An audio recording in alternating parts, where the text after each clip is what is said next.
That was a marketing thing. So recruiters are looking for people to work. They thought, you want to work at Homey Airport or you want to work at Dreamland? You want to work at some secret facility out in the middle of the godforsaken Nevada desert? Or do you want to work at Dreamland? So yeah, it was a marketing thing. But again, I told you, dreamlandresort.com.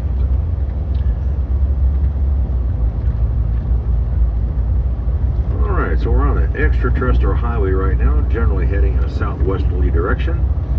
So the base from this point is going to be about 50 kilometers that way.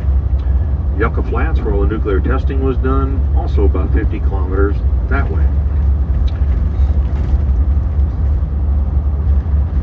Behind us is the city of St. George, Utah. And back in 1956, a movie was filmed near St. George. It was called The Conqueror, produced by Howard Hughes. Star of the movie, John Wayne.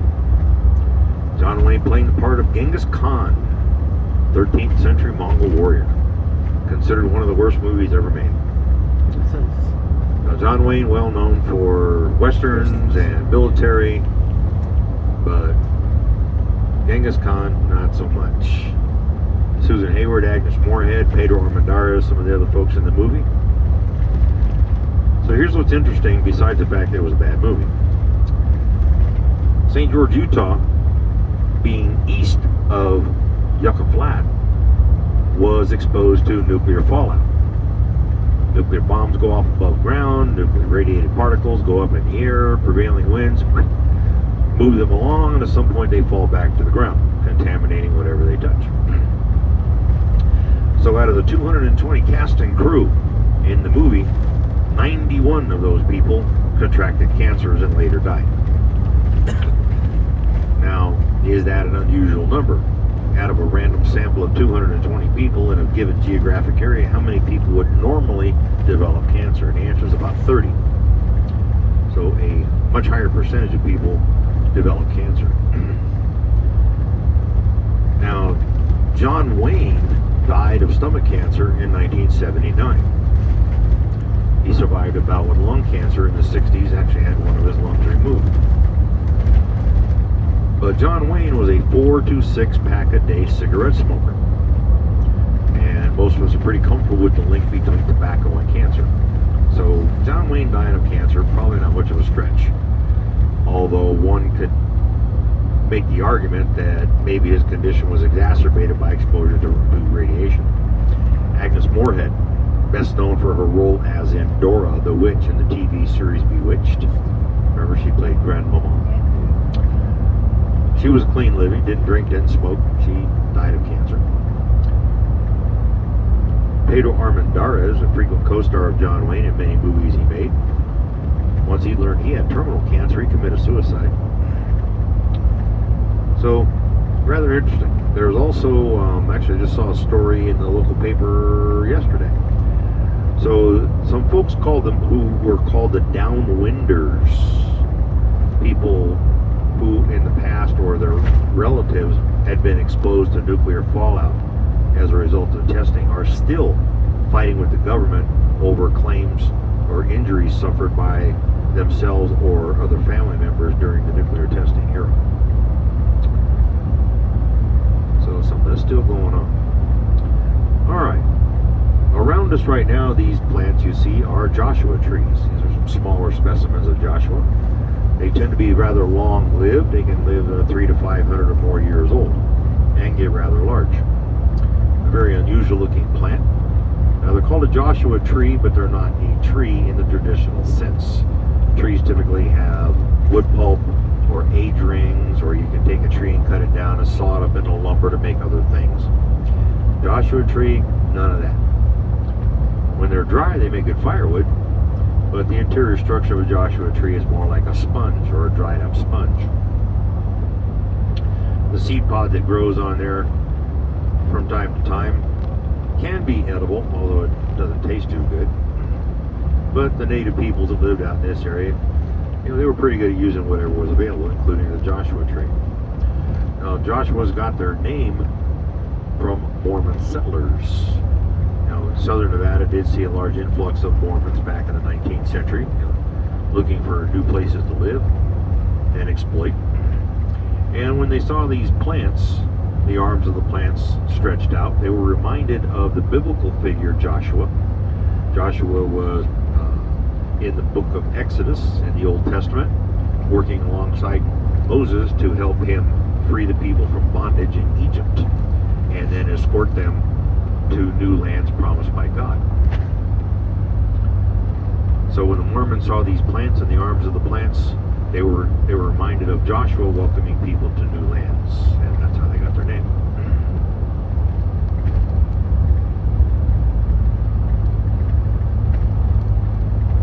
Now later on, as we're going across the Tikaboo Valley, we're going to see additional other Joshua trees. Some look like these, some don't. And in our tour brochure, one of the stops or one of the items that's mentioned in our tour brochure is the mutated Joshua forest. So why are they mutated, or how are they mutated? What caused it? We'll talk about that shortly. Now Joshua trees, have some unique properties. One of those is where they grow. So they typically are found at elevations between about 3,000 and 5,000 feet above sea level, or about 1,000 to 1,500 meters above sea level. Above that or below that, you don't see them, for the most part. Now these other green plants you see out here are juniper trees. So typically here in this part of the world, Joshua trees give way to junipers and pinyon pine trees once you get above about 3,000, probably closer to 2,000 meters, or closer to 6,000 feet.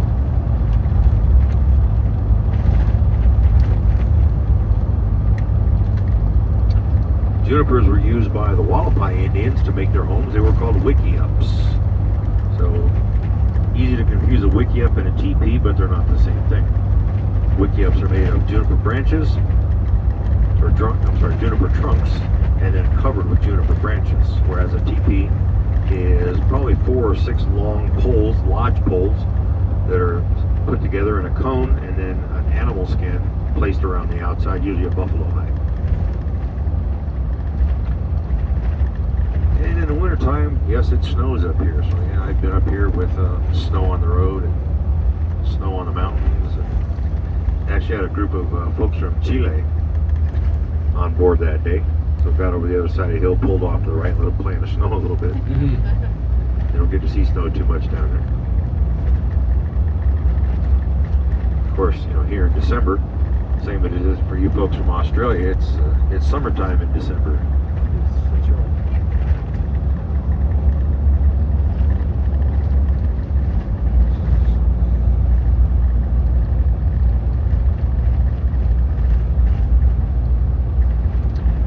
Going over Hancock Summit here in just a moment. Hancock, the second highest elevation we'll pass through today, 5,591 feet above sea level, or a little bit shy of 2,000 meters. Alright, so we were talking also earlier in the trip about sedimentary rock, and how sedimentary rock typically is horizontal and parallel to the surface of the water that was above it at one time. As we come over Hancock Summit, right in front of us is another mountain, and you're going to notice that the layers of sediment are at an angle. Alright, so how does that happen? I told you it's formed this way, so how does it get this way? Well, that's because, again, as the Earth's crust is moving around, some tectonic plates come together, and one point goes undermine the other one and forces that one up at an angle. That's exactly what happened. It's called a thrust, or a thrust fault. So essentially that represents a fault line.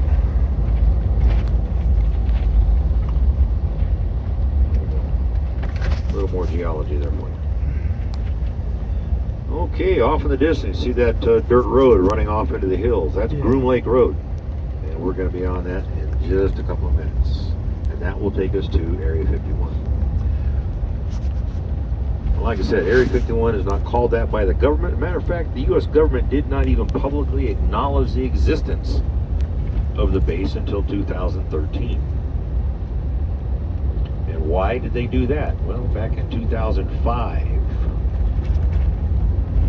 George Washington University submitted a Freedom of Information Act request to the government, asking for information about this secret base out in the Nevada desert. So after 8 years of being processed through the federal government bureaucracy, a redacted report was released which talked a little bit about the base. President Barack Obama was the only, or has been the only U.S. president ever to publicly say Area 51. And he only did that during a Kennedy Center presentation honoring actress Shirley MacLaine, who is a well-known fan of the entire UAP phenomenon, or UFO phenomenon. The other set of buildings you see out there to the right of Groom Lake Road on the other dirt road is a ranch. That belongs to Mr. Steve Medlin. He has a cattle ranch out in that area. His cattle graze out here in the Tickaboo Valley. He pays the government lease access so his cows can graze on federal lands. I bet he's got some stories to tell about things he's seen. But we don't bother Mr. Medlin. We don't go talk to him. I've never met him, and I would imagine he probably wouldn't be too happy if I went up there and knocked on his door.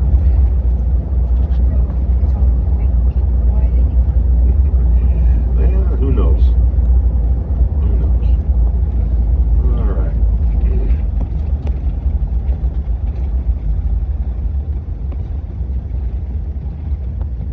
All right, this road is going to be a little bit bumpy, not too bad. It's actually a well-traveled road. It's pretty well maintained.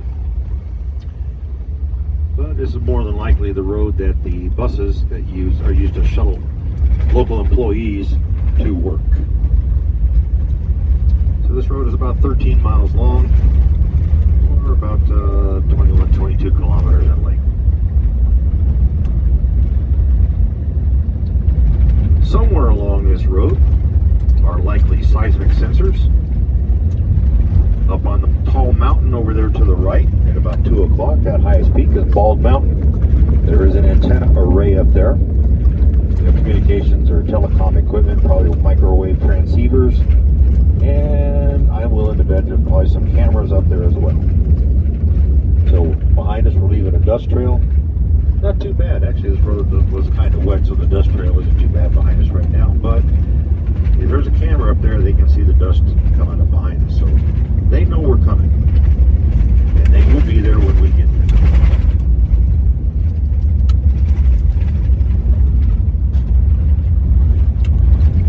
Actually, going a little bit faster makes the road a little smoother, believe it or not.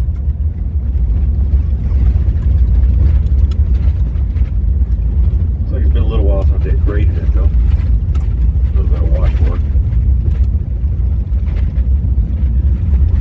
Okay, so on this side of the valley, again, we see more Joshua trees, kind of small plants. And if you look ahead of us, you'll notice as we get down to the bottom of the valley, the Joshuas disappear. And then you see them up on the other side. So as I said, Joshuas only grow at a certain range. There's just enough of a variation